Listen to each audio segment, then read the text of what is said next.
Nathan! Hi mga kabangado! Welcome sa panibagong vlog natin. Kasama natin si Nathan, syempre, ang isang camper din na ating anak. Ihatid ko muna siya sa sa Jelos. At bago tayo pumunta kung saan, kung sa Pande or doon sa Bukawi, paanak to. Pag sa Bukawi tayo pumunta ngayon, tignan natin si Bagwis kung okay na. Kasama ka ba? Gusto mo makita si Big Bird na? Pag konti na ako. Kasama ako. Mami, tara na! So yun guys, papunta muna tayo ngayon doon sa Jelos. Ihatid natin sila, tas ako sa campers para ipagluto ulit yung ating mga staff. Ang dumi rito sa bahay natin ngayon dahil papapintura tayo eh. Hindi natin may park dito si Beyo dahil nga ang daming gamit, may scaffolding pa. Doon siya nakapark sa tapat. Naalala niyo ba mga kabangado, the last time na tinuturuan natin si Nathan mag-drive? Ngayon, talagang driver ko na siya ngayon. Papakarawas ko pala si Beyo. Ang dumi. Ay, yung tarpaulin pala nandito pa. Op. Aray ko, hirap ng malitang sasakyan. Ito yung damit natin. Doon na tayo maliligo sa campers ulit bago tayo pumunta ng Pandi or sa Bukawi. Actually mga kabandado, si Nathan ay meron ng lisensya. Di ba anak? Yes po. Sa dalawa.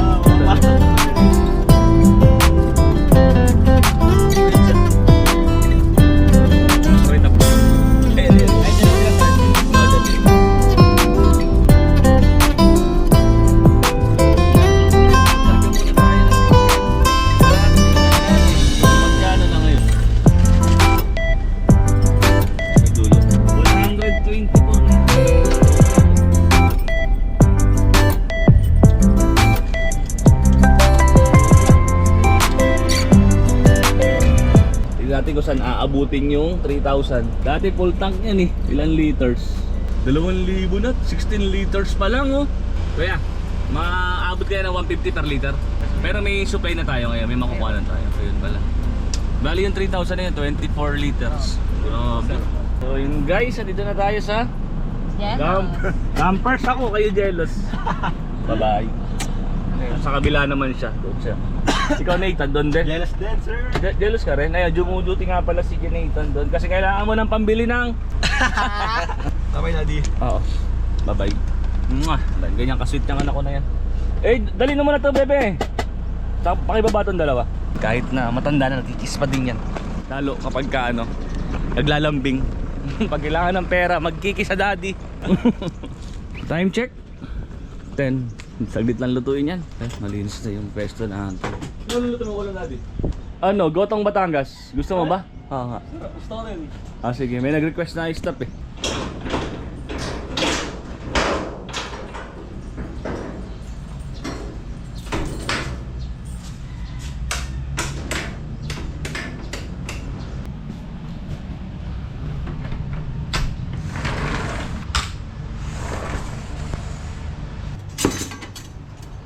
So yun, pakuluan muna natin tong gagawin natin gotong Batangas. Pero pampapaitan tong laman niya. Pakuluan natin, tapos yung unang kulo ay tatapon natin para mawala yung mga amoy-amoy niya at libag-libag ng karne.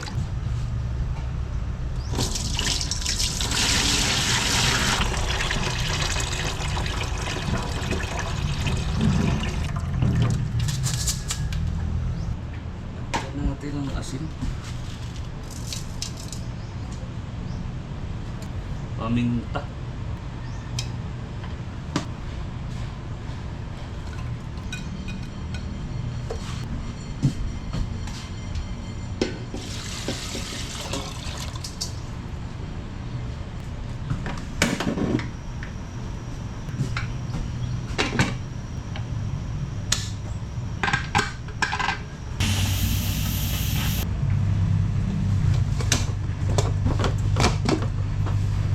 Sarap. Taba pa.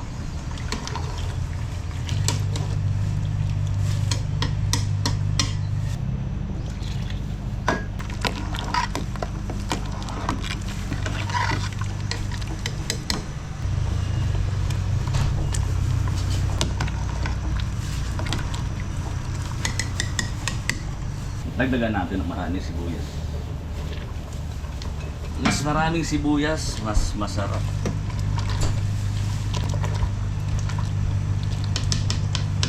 Tikman natin ulit kung okay na.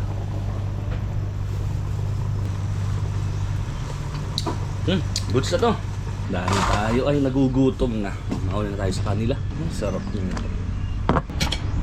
Napakasarap nito. Tara, kain po tayo mga kabankada. Sarap. Hinay-hinay lang. Yurik katapat nito. Ito. Met. Isaw.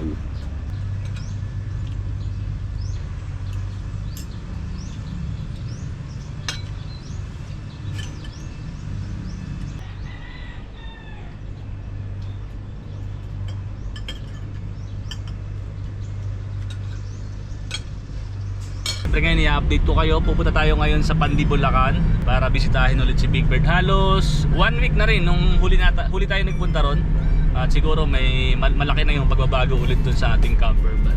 Kahapon dumating yung ating battery na 300 amp hour na LiFePort, yung POW Mister ang tatak nun. Bili ko lang siya sa Lazada kasi naisip ko na mag-DIY na lang muna ng ating power generator para mas maibigay natin o makuha natin yung gusto nating power generator. Kasi pagka yung bibili tayo ng mga ng mga nasa market, mataas yung niya, yung wattage niya, yung pwede mo maisaksak hanggang 3000 watts. Pero yung watt hour niya medyo mababa. Lalo kung sa van life, tas meron tayong freezer, meron tayong may mga ilaw, tapos kailangan natin ng oven na isasaksak doon. Medyo halos isang araw lang yung aabutin kapag yung aftermarket na power generator. Tapos ngayon nga sobrang taas ng ng gas, ng diesel, lalo diesel kasi to si Big Bird saka si Beo. Kaya kailangan natin magtipid. Kaya naisip ko mag-DIY na lang ng power generator. Pero kung may mag-sponsor, syempre tatanggapin natin, kagaya ni Bluity, nagbigay sa atin dati.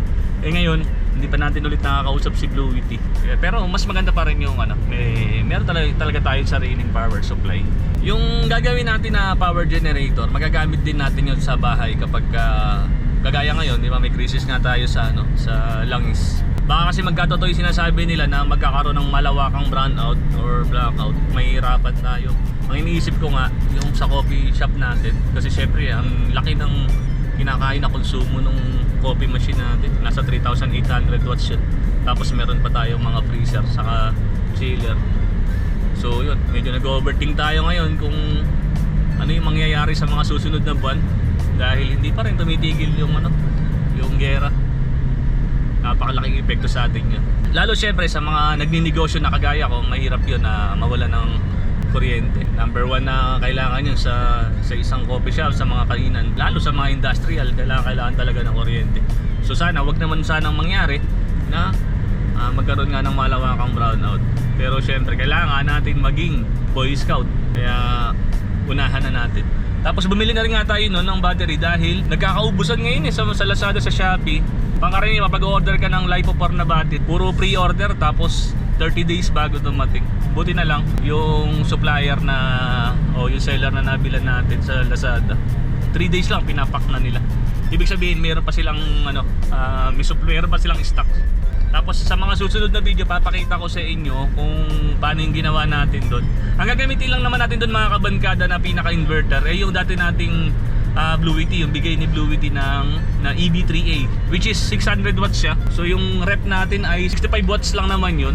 Tapos yung mga ilaw natin ay 12 volts. Kaya hindi na ganun kalaki yung konsumo ng kuryente natin. Ito magagamit pa natin sa electric fan. Tapos doon sa ating yung max air fan, yung ating exhaust fan sa loob ng van.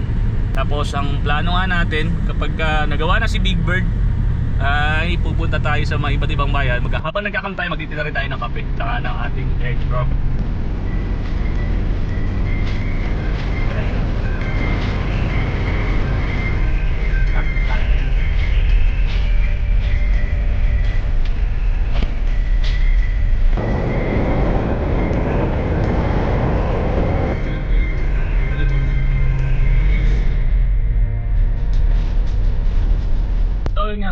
May kikwento ko sa inyo konti lang na alam nyo ngayong, di ba, mag-crisis nga tayo sa gas. sa petrolyo. Talagang matumal ngayon. Talagang ramdam natin yung ano, yung epekto. So kagaya ngayon sa atin sa coffee shop, 11 yung stop natin dun eh. Ayaw naman natin na ano, na magtanggal ng stop kasi syempre kawawa din naman sila dahil umaasa sila sa atin. Kaya ang ginawa natin ngayon, every Monday open na tayo kasi dati ang day off natin ay every Monday close talaga. Yung huling vlog nga ni John Pax doon nagpunta siya ng Sunday, tapos yun Monday close tayo, kaya nakapag-vlog siya ng maayos. Simula nga nung karoon nga ng crisis yan sa ano, sa petrolyo, nag-decide na tayo na mag-open every day, 7 days a week. Mapagsalit-salit natin sila ng day off, walang mawala ng trabaho. Pakanan na tayo sa Barangay Kupang. Siguro simula ron sa may kanto na yon hanggang dun sa shop ni Bato Sashwood, siguro mga 3 kilometer. Tapos yung daan na to, itong Barangay Kupang, pag diniretso mo ang labas nito sa may papuntang Tambubong, sa may Bukawi. Tapos madadaanan din natin dyan yung ano, yung Batchawan, Batchato. Magagaling sa softball yung mga tao dito.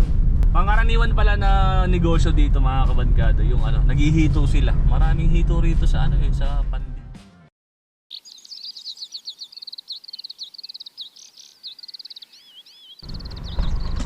So, ayan, dito na tayo. Botay, ikaw na bala doon sa box ha. Sinama natin yung isang stop natin kasi wala tayong magbubuhat ng battery.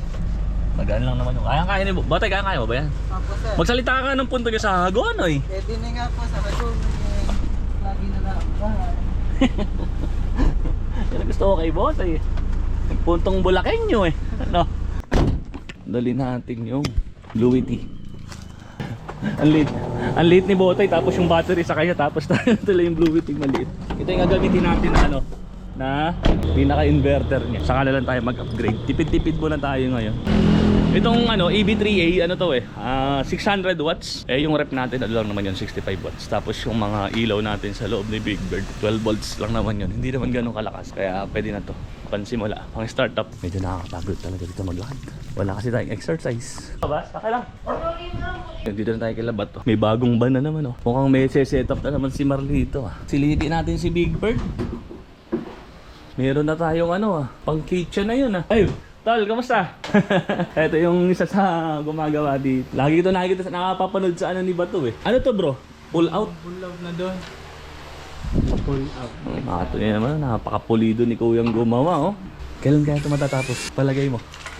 Sa Judith, boss. Ayaw sabihin eh. Para daw suspense eh. Ganda, kinis. Matay, ganda ba? Magsalita ka muna ng punto ng Hagonoy. Hindi nga sa Hagon ay lagi na lang ang bahay. Diyos ko po yun lang. Diyos ko po yun ang balik tayo. Ito yung ating dito nakalagay yung ano natin. Ito yung ating sa lababo. Yan yung pagbabago kay Big Bird. Maluwag pa rin to, tawa tayo. Tinan mo. Rep. Big Bird, kamusta ka na ba?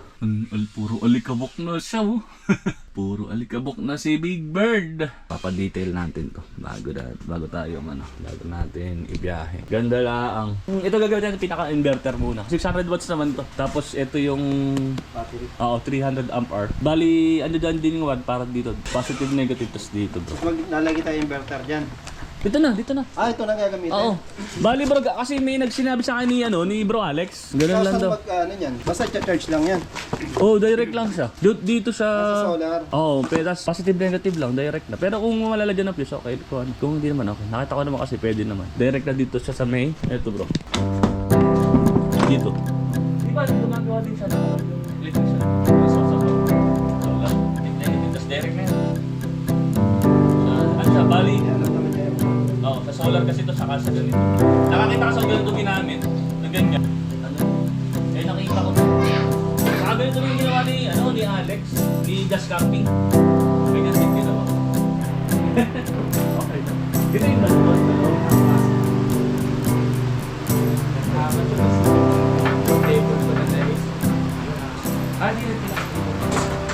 So ayan mga kabagata, pauwi na tayo. Diretso muna tayo sa camper side out. Pero may isang tanong si Botay. Botay, nagtataka kung paano naipasok dito si Big Bird. Ay paano yun? Paano? Ako nga po yung nagtataka kung paano naipasok din si Big Bird eh. Diyos ko po inang. Sa laki po ni Big Birdin. Naipasok din, no? Paano naipasok eh? Ba't ganyan ang punto mo?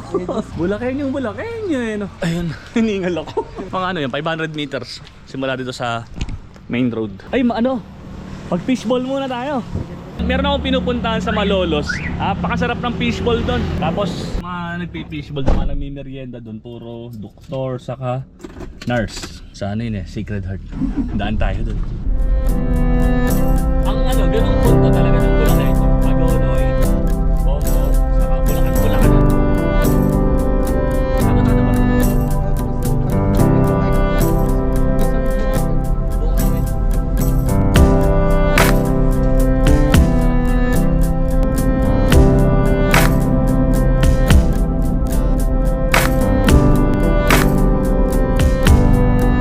Hindi naman pala tayo tumulay.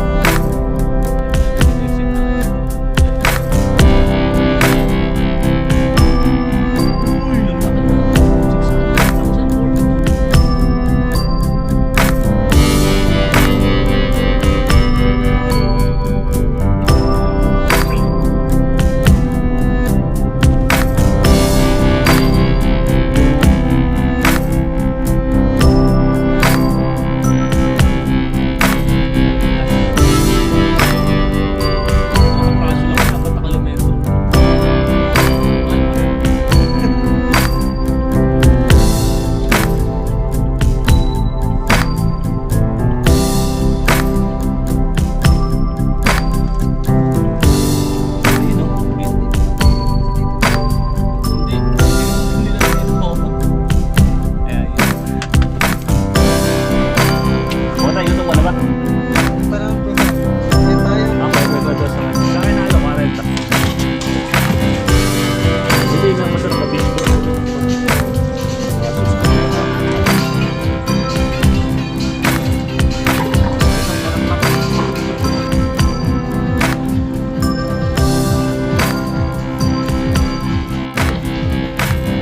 Take out pa tayo, no? Busog. Ito, take out. Hey! Tara, pabalik na tayo sa campers. Napaka-traffic dito sa Malolos.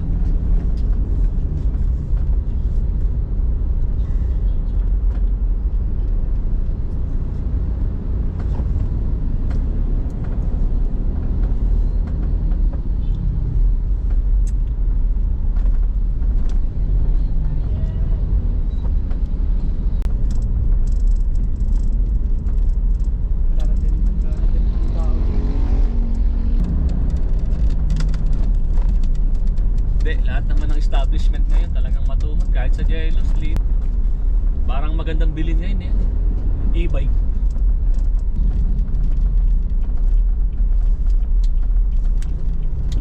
Tapos tas ano, duty ka na. Mga nagaga. Kumusta sir? Eh, makasama kayo, naka-vlog ako eh. Kumusta? Live ka ba? Oo, si Boss E siya yung magatayo ng dito, Sports Center. Isa sa mayaman sa Malolos. Ito yung pinakamayaman. Sige sir. Ayun, tayo. Dito na tayo sa campers. Ba, may tsura mo. Ganda ni Yana, naka-uniform. Ano yan? Picture po ako. Nagka-picture? Opo, sa inyo po. Kayo naman. Bakit? Sa OJT po. Parang Sa OJT? graduate na po ako.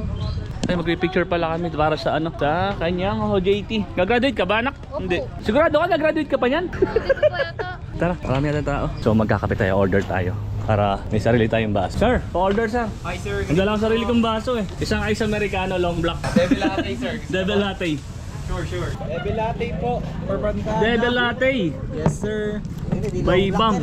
Natutunan na rin ni Bam yung paggawa ko ng ice americano na hindi naghahalo. Haluin na natin. Hindi pa. Ayun na pala.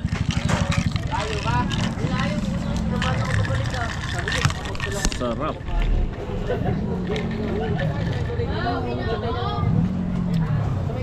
Ang sarap talaga ng kape.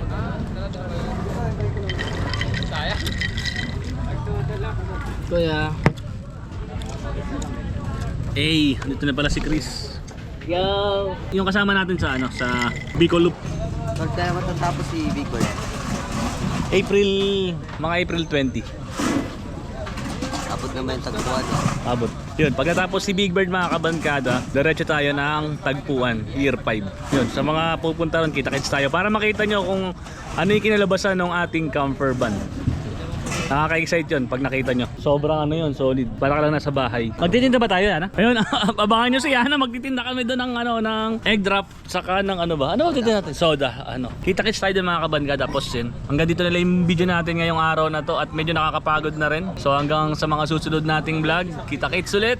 Enjoy lang. Shish!